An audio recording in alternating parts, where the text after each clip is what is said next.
Breaking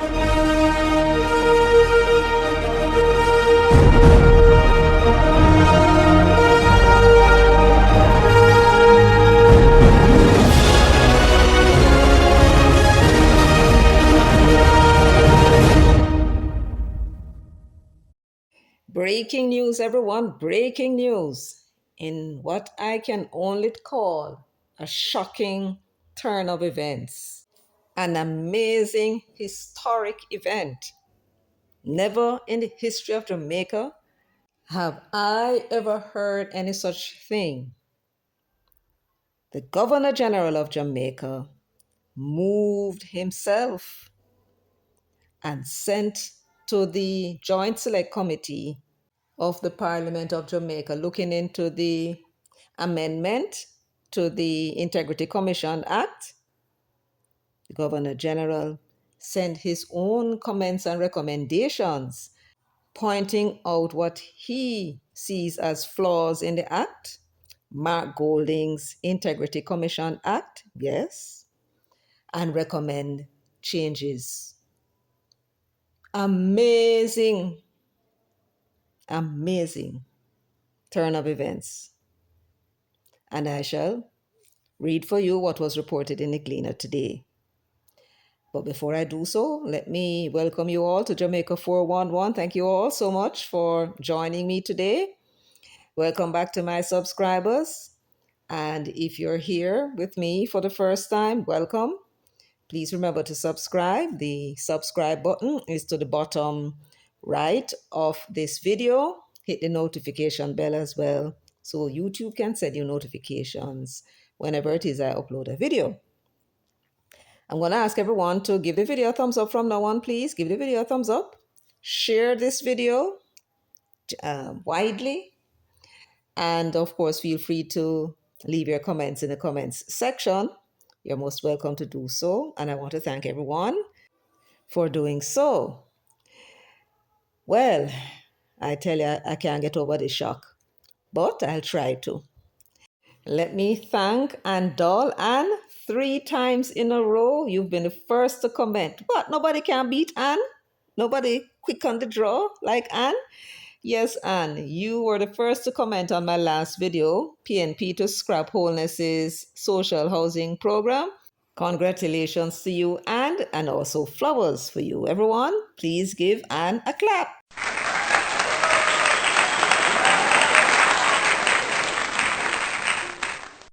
Thank you, Ann Doll. That was wonderful.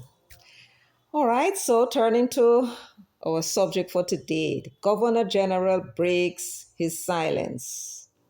Now, there is the question, I suppose, some will ask of the legality of what the Governor General had done, acting as a Governor General and not as a private citizen of Jamaica. It was published in today's Gleaner and sent to me by JPU, Natalie. Thank you so much, Natalie. This is right up my street. And so I'm not a lawyer, and I'm not concerned about the legality myself. As far as I know, there is nothing in the Constitution or law that says he cannot make recommendations for amendment to any legislation. It's just that has never been done. So we're going to get into what it is that he said, what he sent to the Parliament. Now, I should tell you that even though it was sent to the Parliament, June 6, it was announced by Edmund Bartlett on the last day when they determined they're going to close off the discussion on the Integrity Commission Act and the amendments. He mentioned it, but they never looked into it. But I don't think that because they didn't look into it, that they can't look into it in the Parliament, but they can't tell the Parliament how to do its stuff. So maybe they may debate the requirement, especially if the Governor General has a point or several points regarding what he believed to be flaws, never said so, but those are my words, in the present legislation that needs to be fixed. So let me now get into what it was that was reported that the Governor General said in his letter to the Joint Select Committee looking into the amendment of the Integrity Commission Act. For those of you who may want to check it out, it's entitled Governor General GG Flags Legislative Gaps in IC Operations, and it was a lead story. In the heading, it says, but committee overlooks rare recommendations in review meeting. Of course, it was published June 15, 2025 in the Sunday Gleaner. The Gleaner report began by saying, in a rare move, Governor General Sir Patrick Allen has submitted formal recommendations to a joint select committee reviewing the Integrity Commission Act, proposing legislative changes aimed at enhancing the efficiency, transparency, and independence of the Integrity Commission. Them there's some powerful words, The recommendation of the Governor General, the recommendations, formal recommendations, proposing changes to the legislation, to the law, and what is the Governor General's views in terms of what effect that these changes would have. According to the Gleaner, it would enhance the efficiency, transparency, and independence of the Integrity Commission, which would suggest that the Governor General is of the view that the Integrity Commission is inefficient, lacks transparency, and is not independent. That is the import of what is implied by what he is saying here. And therefore, these changes he's proposing will enhance efficiency, will improve its efficiency in terms of delivery of service, as well as it being transparent and being independent. That's some serious thing I want to say, no people. Serious thing for the Governor General to be expressing a view, indirectly though it may be, that the Integrity Commission Act as it stands has created inefficiencies in the Integrity Commission, that there's no transparency and the independence of the Integrity Commission is in question. I mean, this is shocking beyond belief. Shocking. So when we are out here criticize the Integrity Commission, and you, my people out there, criticizing the Integrity Commission, and you see all these flaws, the Governor General was watching the whole show too. He was listening to you, and listening to us, and listening to Marky G and him crowd, and listening to the Parliament, and realized that this act, or in any event, aspects of the Integrity Commission Act that is causing the problem. The Integrity Commission Act is so flawed that it is the act itself that has created the issues that we're complaining about in the Integrity Commission. So we're going to continue to read to find out what sections of the act that he wants changed, that he believes that were they to be changed, they would enhance the efficiency, transparency, and independence of the Integrity Commission. Last week, Edmund Bartlett, chairman of the Parliamentary Committee, informed members that he had received a submission from the Governor General which would be discussed during their deliberations. However, the committee concluded its review of several recommendations without addressing the submission from King's House. A report is now expected to be prepared and tabled in the Parliament. So it appears they completely forgot about it, all of them, including the clerk. But I don't know that this need be the end of it. They can always bring a motion to the Parliament to have them included, I suppose, but we shall see. The Gleaner went on to say, in his June 6, 2025 submission, that's how long they have it in the Parliament, seen by the Sunday Gleaner, Sir Patrick highlighted what he described as listen to what I'm saying now, ambiguity in leadership authority within the IC. There is an ambiguity. What does the word ambiguity mean? It means, well, it says the quality of being open to more than one interpretation. Inexactness. I think it's inexactness we're looking for. So the Governor General is saying that when it comes to the authority, when it comes to the leadership authority in the Integrity Commission, there is uncertainty. That's more or less what he's saying. It's not exact, it's not precise, it's not very clear who has the authority in the commission. But what authority really is he talking about? Let's read on. The Gleaner went on to say, while Section 29 of the Integrity Commission Act grants day-to-day management responsibilities to the executive director, who was Greg Christie at that time, statutory directors report directly to the commissioners. So what is the Governor General saying? The Integrity Commission Act was established. It established all these positions, including the commissioners and the executive director, as well as the other directors, the director of information and complaints, the director of investigations, and director of corruption prosecution. These are the three directors that are named in the Integrity Commission Act, and as well as the executive director, who was at that time Greg Christie. He's no longer there. And the Governor General now is looking at the relationship in terms of who it is that reports to whom. And he said that the Act says that it is Greg Christie, the executive director, who is the one that is in charge of the day-to-day operation of the commission. Under him falls the directors of information and complaints, investigation, and corruption prosecution. That is what you would think, except they don't report to him. The law says that they report to the commissioners. So him can't tell them what to do. The Governor General recognized this as a dual reporting structure. The Governor General argued has created silos that undermine coordination and operational efficiency. In other words, because the three directors named in the Act reports directly to the commissioners, they are taking decisions that are affecting the Integrity Commission, but Greg Christie is unable to exercise any control over what it is that they do. It's as if there are two different structures in the Integrity Commission.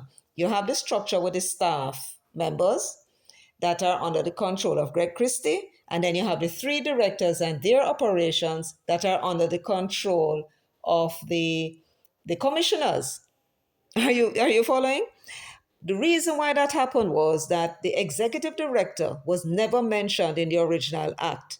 This poorly drafted act had the three directors reporting directly to the commissioners, which means more or less that the commissioners were the ones who would have been in charge of the whole operation of the Integrity Commission, except the Act never said that they were to be responsible for the day-to-day operation. So they realized there was a flaw in the management structure of the Integrity Commission. It, after all, if I recall, is a corporate body. And the structure of corporate bodies usually is that you have a board of directors, then you have a CEO, whatever name they go by, but that person, whether it's a general manager, CEO, or managing director, don't matter.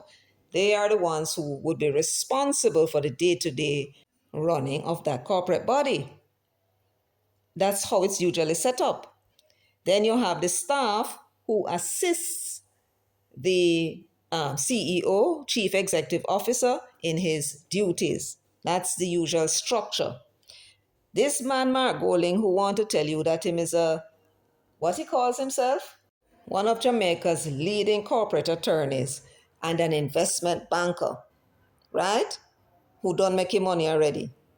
He was the one who would have requisitioned, I'm not sure what the correct term is, those legal draftsmen in the Ministry of Justice to draft this act.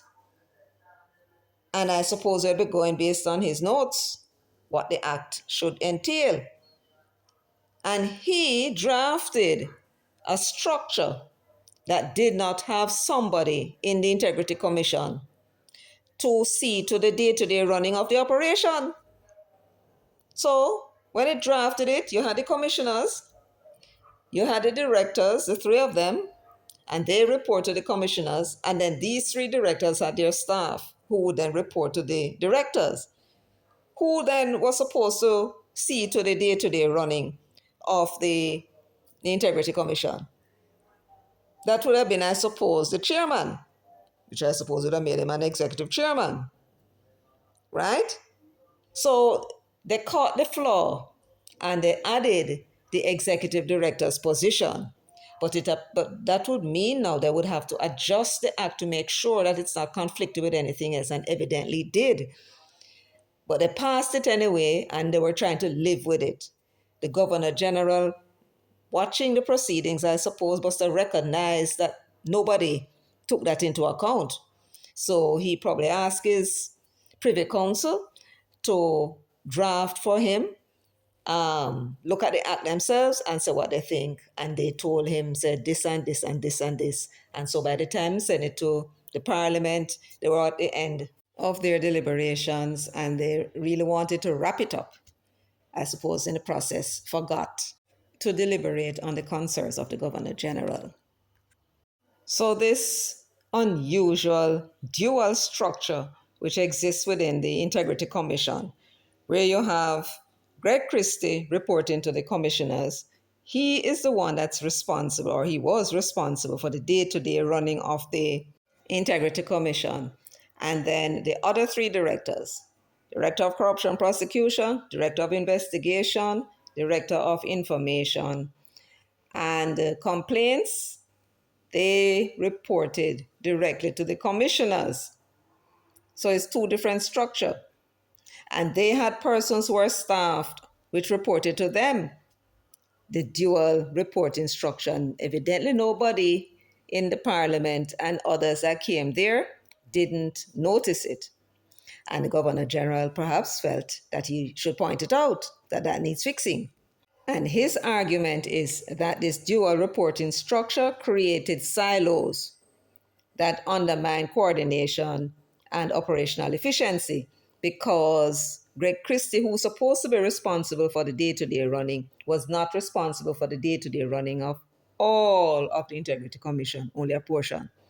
So any of the structures or departments that did not fall under the three directors mentioned in the law, they would now be under the control of Greg Christie. See what I'm saying? Good. Sir Patrick also pointed to concerns over staffing and compensation. He noted that these matters are handled by a special committee established under Section 35 of the Integrity Commission Act, rather than being referred directly to the Ministry of Finance and the Public Service. While he acknowledged this arrangement serves as a vital safeguard against executive interference, preserving the Integrity Commission's independence, he contrasted it with the situation at his own office.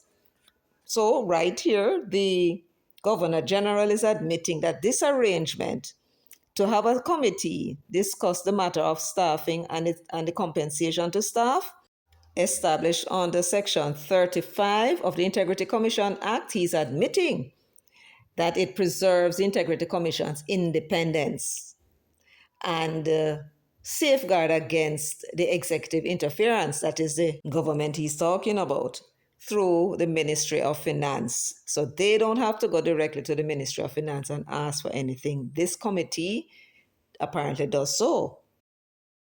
He said that despite being a constitutional entity, the Office of the Governor General lacks a similar protective mechanism. So he's pointing out to the Parliament that the Integrity Commission has a mechanism that ensures their independence that he does not have in his office, naturally, because the Integrity Commission is a newfangled something. His office has been around from donkey ages, from 1962, since independence in any event, and even before that, when they were governors. Despite Section 31 of the Constitution vesting resource responsibility in Parliament, this function has been delegated to the executive, that's through the Ministry of Finance, resulting in chronic under-resourcing and limited advocacy capacity. He charged, in other words. Section 31 of the Constitution says that it is the Parliament that is responsible for the compensation of his staff. But they delegated that authority to the Ministry of Finance, and the Ministry of Finance has been tardy in terms of giving them the resources that they need. And because of his position, he can't go there go complain. So that's what he mean by limited advocacy and capacity. No, no, nobody if you complain to him. Just have to send in the thing, request the money, and it come or it don't come. So my impression here is that not he's saying that you should take it away from the Integrity Commission. Seems as if he's saying, give us that same opportunity. Give us a committee that can go and advocate on our behalf. Basically, it seems to me that he's saying. He called attention to the Section 35 committee as a key example of how parliamentary oversight can help uphold institutional autonomy. He's asking them to do the same for his office. Give them a committee like the Integrity Commission, which means they're going to have to amend the act that establishes his office and what's to be done at his office. Right? He wants legislation for his office, and as he said, to uphold institutional autonomy. So that committee would go and say, Minister of Finance, the Governor General needs 30 million more for such and such and such. And it is that committee that would ensure that he get the money. As it is now, there is nobody between him and the Ministry of Finance. So when he put in a request, him himself can't go to go talk. And apparently there's no mechanism for anybody to go and say, we need this money. You see, this is what I understand to be going on here. Anyway, it says this committee includes the Speaker of the House, the President of the Senate, the leaders of government and opposition business in both chambers, and the Ministry of Finance. Put me upon the list there too, is what the Governor General is saying. Right? So you can advocate not only for the Integrity Commission, but for the Governor General's office as well. Now, here's the juicy part. The Governor General also raised concerns about the ambiguity surrounding the procedure for acting appointments, like Ranif Lawrence. His submission followed recent controversy over the appointment of Ranif Lawrence as acting director of corruption prosecution. Government leaders Edmund Bartlett and Kamina Johnson-Smith expressed concerns over Lawrence's political ties, including his connection to People's National Party General Secretary Dr. Dayton Campbell, who thinks that the Governor General now here are going. Although the Integrity Commission Chair, Justice Retired Carol Lawrence Beswick, said critics must provide relevant and cogent evidence to warrant an investigation, Sir Patrick said, had an opinion about it too. Sir Patrick said he was formally alerted to the acting appointment and the concerns by Bartlett and Johnson-Smith via a joint letter. So it's when they wrote the letter to Carol Beswick, they had copied the letter, which was a formal letter to the Governor General as well. And so the Governor General said him to know about this appointment. Under Section 34 of the Integrity Commission Act, the Governor General may appoint statutory directors only upon receiving a formal recommendation from the Integrity Commission. Sir Patrick emphasized that no such recommendation was made in the case of Lawrence's acting appointment. While the law is silent on acting appointments, Section 57 requires that anyone appointed, whether acting or substantive, meaning to say the person is the person who is going to be doing the job, must first take an oath of office administered by the Governor General before they begin to perform their duties. So that is Section 57 of the Integrity Commission Act. And what it says further and they're quoting from the letter now. This implies that the commission should formally notify the Governor General of such acting appointments. So, what is the Governor General saying? This is Section 57 of the Integrity Commission Act 2017. And it says oath of secrecy. Oath of secrecy. It says a commissioner, the executive director, the directors, and every member of staff of the commission shall, before he performs any function assigned to him under or by virtue of this act, take and subscribe an oath in the form set out in the schedule, the first schedule, to be administered in the case of a commissioner, the executive director, and the directors by the Governor General, and any other member of staff by the executive director. Now you notice it never said anything about the acting position. It left that out completely. What should happen if the person is acting in that position? So for a director, when it comes to a director, once you appoint a director, they have to go to the Governor General to make that oath of secrecy before the Governor General, before them can get them appointment, before them start to do anything. Same thing is true of the Executive Director, Greg Christie, and any of the commissioners. That is true of them. When it comes to the ordinary staff member, a different story. Anybody below the rank of directors, the managers, the supervisors, and the staff, they take their oath now before the executive director, who was Greg Christie at that time. You follow? Now, Ronnie Florence is an acting director. He's an acting director. So, where was he sworn under? Was he sworn under any other member of staff by the executive director? That may have been where he may have made his swearing. But the thing is, for him to be acting in the position of a director, should he be taking an oath before the executive director or the Governor General? Let's hear what the Governor General thinks. Despite this lack of formal notification, the Sunday Gleaner has confirmed that the Governor General last week, administered the oath to Lawrence, whose acting appointment the IC announced in April. Now, this is very interesting. Do you know why it is interesting? Because when was it that the commission submitted those investigation report to Parliament for tabling? Was it last week? At the time when they had submitted those investigation report for tabling, was Ronif Lawrence sworn by the Governor General? Because if he wasn't, then his pronouncements on those investigation in terms of his indicative ruling, would that be legal? I don't think so.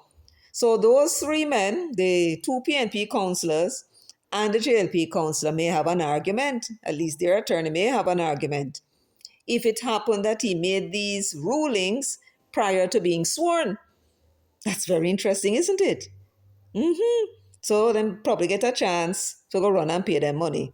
But I don't think so. If the time had passed for them to pay the money and they didn't, they have to go to court regardless. Just like the traffic ticket. If you get a traffic ticket, they give you a time to go and pay it. The time passed, you have to go to the RM court and pay it there. That's how it works. So that's very interesting. So it was an oversight on their part, and it was a matter of the ambiguity that you heard the Governor General saying. The law did not say what should happen in the acting position. So the commission, the judges, and the others, and I suppose I have a legal department, probably thought to themselves, well, since it wasn't mentioned, maybe we can do an in-house swearing, and maybe after a discussion with the Governor General or saw what the Governor General wrote, then they say, you know what, make we send him going to the Governor General for the swearing, no big deal. You see what I'm saying? Because after all, he was being sworn to act in a position that requires that the person who is going to be appointed to that position must be sworn by the Governor General. So there could not have been any doubt as to who needs to swear him. But the fact that it was not in the act itself, it was open to interpretation, and that is what ambiguity would have meant at that point. You follow? Yes. So that was all sorted out and in good order. It goes on to say, Sir Patrick has urged lawmakers to create regulations on the Integrity Commission Act to clarify the process of acting appointments and close the legislative gap. In other words, don't leave it open for interpretation so the poor commissioners, them don't know what to do and then go make them own decision and then it turn out to be wrong. Put it in the act, what should be done, and in that event, the argument done. He also noted the absence of provisions for the appointment of an acting executive director. Now, I forgot to do that video, because there was so much excitement going on. There is a crisis in the Integrity Commission right now because where the law had said that when it comes to the vacancy of any of the director's office, that it is the executive director who would find somebody and recommend that person to the commission. There was nothing in the law that says what would happen if the executive director's position was vacant. Who is it that has the power to recommend somebody acting in that position until they find somebody to be an executive director? There is no mention of that. Therefore, there is no acting executive director. In other words, there is not a damn soul at the Integrity Commission who is directing the day-to-day activities of the commission. Them on autopilot. So let me read it for you again. He also noted the absence of provisions for the appointment of an acting executive director. While Section 28(1) outlines a procedure for appointing a substantive executive director, it does not specify how an acting appointment should be handled or the terms under which such an individual should serve. By contrast, Section 30, subsection 8, provides for acting appointments to other statutory director roles for up to 3 months. Right. Now, you remember I did a video before that said that it was Greg Christie who had recommended Ronif Lawrence to the commissioners, Dayton Campbell's best friend, and that this possibly was part of a bigger conspiracy. And that was speculation as a possibility that Ronif Lawrence did not get into that position by accident, but that it may have been orchestrated by Peter Bunting himself in one of his master stroke. And I suggested in that video that Christie may well have been innocent, that they had somehow found a way to get information out of him and knew that Lawrence would have been the one next in line. And in the process, found a way to get rid of Kamika. And knowing that Lawrence would be next in line, he being the best friend of Dayton Campbell, opened up a lot of possibilities, including him being in the position to reopen the case against Andrew Holness and so put the PNP in a winning position. That, of course, was my speculation as to the reason why Kamika was removed. Kamika was removed, and yet after that, Kevon Stevenson, he was the one that was allowed to remain. So I had said at that time that it was Greg Christie who, by law, was required to recommend somebody to the commissioners. Now, Christie is gone. His post became vacant May 18, 2025, and there is no executive director, which means there is nobody that is steering the ship, because the law is also silent as to what should happen if the executive director is not available. This is a shockingly poorly written law. And this is why you notice every time they are attacking the law, says that this needs to change and that needs to change, Mark Golding is the one that come out and defending it and said, no, it must not change. because he is trying to preserve his reputation as a lawmaker, because he has been boasting that this act is his act. The Integrity Commission Act was all done by him, Marky G, and now all kind of flaws are being found out, and the fact that they're operating so poorly and so inefficiently goes right back to the very law that he might take credit for. So when you see him oppose things such as the removal of the Auditor General from the commission and make she go audit them, and opposing that, he has no good reason for opposing it. And I say so because they cannot tell you what is the role of the Auditor General on the Integrity Commission. There is nothing in law that says what her role should be. So there's no reason why she cannot be substituted for somebody else and make she go and go do her work and audit the Integrity Commission, including doing a performance audit on them, which should improve their processes. But I'll come to you with another video talking about that.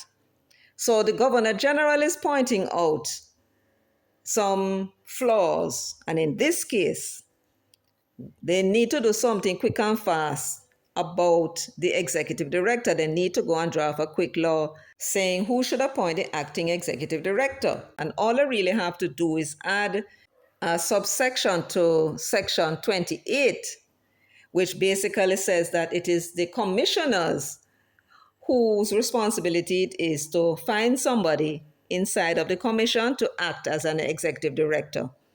And that person should be sworn by the Governor General, and that should solve that problem. So they can go and find some qualified person within the organization to act in that position until they find somebody permanent. You follow what I'm saying? Yes.